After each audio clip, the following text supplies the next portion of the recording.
Hello students, Hindi की कक्षा में आपका स्वागत है। आज हम 12वें पाठ के ज्ञान सागर पुस्तक का अभ्यास कार्य करेंगे। तो आइए शुरू करते हैं।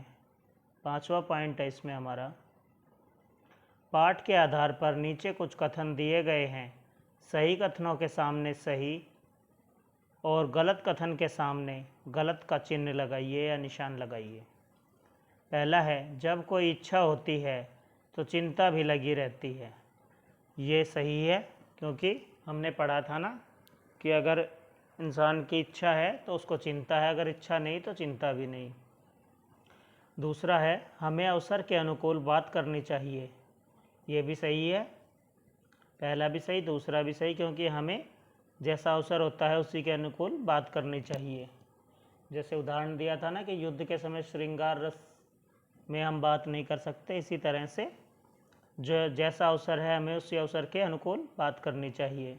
तीसरा है, हमें कार्य करने के बाद अपनी सामर्थ्य देखनी चाहिए। ये गलत है तीसरा। क्यों? क्योंकि हमें कार्य करने से पहले अपनी सामर्थ्य देखनी चाहिए, अपनी सामर्थ्य के अनुसार कार्य करना चाहिए। अगर हम कार्य कर लेंगे फिर सामर्थ्य देखेंगे तो क्या फ़ायदा, तो इसका मतलब है ये गलत है। चौथा है, समय से पूर्व किसी कार्य की पूर्णता के लिए अधीर होना चाहिए।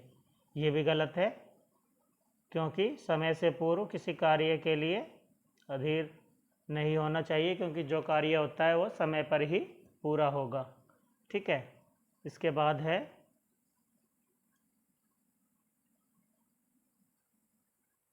भाषा की बात। इसमें देखिए, नीचे दिए गए उदाहरण को पढ़िए और समझिए। कागा काक को धन हरे, कोयल का को देत। और दूसरा है, चाह गई चिंता मिटी, मनवा बेपरवाह। उपर्युक्त उदाहरण की पहली पंक्ति में कै वर्ण का प्रयोग कई बार हुआ है और दूसरी में च का प्रयोग। इस प्रकार बार बार एक ध्वनि के आने से भाषा की सुंदरता बढ़ जाती है। आगे देखिए दूसरा, नीचे दी गई पंक्तियों में से ऐसे शब्दों को छांटिए जिनके प्रारंभ में किसी एक वर्ण की आवृत्ति हुई हो, साथ ही यह भी बताइए कि किस वर्ण की आवृत्ति हुई है। ठीक है। इसमें देखिए, साधु ऐसा चाहिए जैसा सूप सुभाए। तो इसमें स वर्ण की आवृत्ति हुई है, क्योंकि स शब्द है ये बार बार आया है। दूसरा है, कारज धीरे होतु है, काहे होत अधीर। तो इसमें कै और है वर्ण की आवृत्ति हुई है, क्योंकि कै कारज है ना आया है और होतु है और हे होत है ना, तो कारज और काहे में का आ गया और होतु और होत में है आ गया। तो इसमें कै और है वर्ण की आवृत्ति हुई है। तीसरा है, नीकी पैफी की लगे बिना अवसर की बात। इसमें बै वर्ण की आवृत्ति हुई है। देखो, बिन और बात। ठीक है।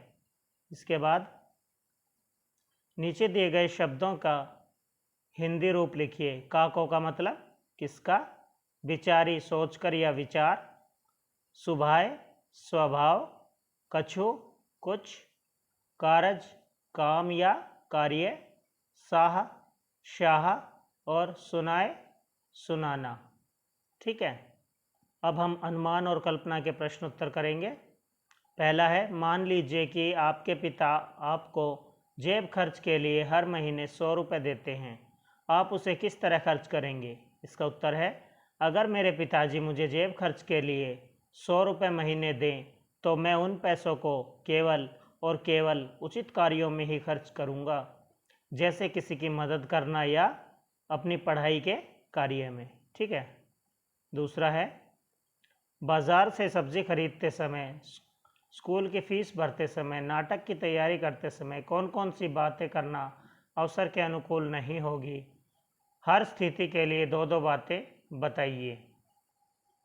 उत्तर है, बाज़ार से सब्ज़ी खरीदते समय अपने सहपाठी के बारे में या अपने घर के बारे में बात करना अनुचित होगा, यानी कि गलत होगा। दूसरा है, स्कूल की फ़ीस भरते समय डकैती और अपने बचपन की बातें करना अनुचित होगा। तथा नाटक की तैयारी करते समय सिलाई बुनाई और अर्थनीति की बातें करना अनुचित होगा। ठीक है। अब जीवन मूल्य के प्रश्न उत्तर। अपने जीवन की किसी ऐसी घटना का उल्लेख कीजिए जब जब आपके मधुर व्यवहार के कारण आपकी प्रशंसा हुई हो। तो इसका उत्तर है, एक दिन मेरे घर पर कुछ मेहमान आए थे। मैंने उनके साथ इतनी विनम्रतापूर्वक व्यवहार किया कि वे जब कहीं भी जाते हैं तो मेरी प्रशंसा ज़रूर करते हैं। दूसरा है, जब आप, अब इसमें भी यहीं से शुरू कर लें हम, अपने जीवन की किसी ऐसी घटना का उल्लेख कीजिए जब आपके कटु व्यवहार के कारण आपको अप्रिय स्थिति का सामना करना पड़ा हो। इसका उत्तर है, एक बार विद्यालय में मैंने अपने एक सहपाठी से बड़े ही अभद्र तरीके से बातचीत की थी, जिसकी जानकारी हमारे कक्षा के अध्यापक को हुई। उस समय मुझे बहुत ही अप्रिय स्थिति का सामना करना पड़ा। तो देखो, इसने विद्यालय में अपने एक सहपाठी से यानी कि साथ पढ़ने वाले से गलत तरीके से बात की थी। जब टीचर को इस बारे में पता चला तो इस खुद को गिल्टी फील हुआ और अप्रिय स्थिति का सामना करना पड़ा। अब देखिए अगला है, क्या आपको कभी किसी ज़रूरतमंद की सहायता कर खुशी का अनुभव हुआ? कक्षा में बताइए। एक बार की बात है जब मेरे घर पर एक भूखा व्यक्ति आया और वह खाने के लिए रोटी मांग रहा था। तब मैंने घर से रोटी लेकर उसे खाने को दे दी। उसकी मदद करके मुझे उस समय बहुत खुशी का अनुभव हुआ। तो किसी भूखे को खाना खिलाना सबसे पुण्य का काम है और खुशी मिलती है। ठीक है, थैंक यू।